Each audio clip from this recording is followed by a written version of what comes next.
Rise and shine mga ka-RSP, narito na po ang maggabay, patnubay, paalala at prediksyon ngayong araw ng Thursday mula kay Master Hans Hua.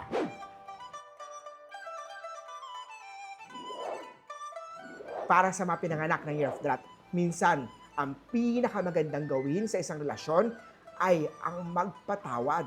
Lambutan mo ng konti ang puso mo. Salmon at 6. Sa Ox naman tayo mag-ipon kahit paunti-unti, maglagay ng 3-legged money frog sa cash registry para pangdagdag ng kita.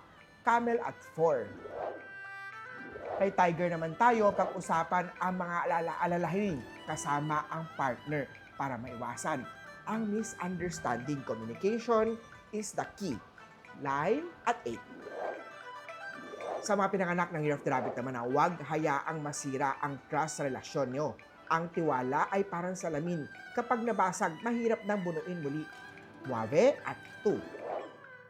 Sa mga Year of the Dragon naman exercise is a must. Ibalik ang sigla sa paglalakad. Kumain ng mas maraming gulay at prutas upang mapanatili ang magandang kalusugan. Charcoal at 1. Sa mga pinanganak ng Year of the Snake naman maganda ang darating na balita. Maghanda sa mga bagong oportunidad na maaaring dumating. Orchid at 3. Ito naman sa mga Year of the Horsey. Kapag mahal mo ang isang tao, ipakita ito sa pamamagitan ng aksyon, hindi lamang sa salita. Pumpkin at 5. Sa mga pinanganak naman ng Year of the Goat, ang isang relasyon ay parang isang magandang kanta. Kailangan nasa tamang tono upang magtagal. Coral at 9. Sa mga pinanganak ng Year of the Monkey naman, better days will come. Maglagay ng citrin crystal sa iyong wallet para ma-attract ang financial abundance. Peach at 7. Sa mga pinanganak ng Year of the Rooster naman mag-ingat sa mga red flags sa relasyon. Huwag baliwalain ang mga babala. Platinum at 6. Ito naman sa mga pinanganak ng Year of the Dog.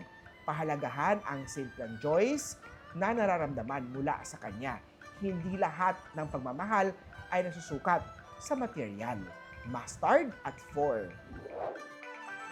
Sa mga pinanganak ng Year of the Pig naman iwasan ang sobrang gastos sa online shopping. Mag-focus sa savings at investment. Magtago ng Chinese coin tied with red string sa iyong pitaka para swerte sa pera. Burgundy at 2. Muli po, ito po'y magabay, patnubay para lahat, prediksyon lamang ni Master Hans Hua. Nasa inyong mga kamay na salalay ang inyong tagumpay. Kaya always be positive at i-claim ang mga swerte, mga ka-RSP.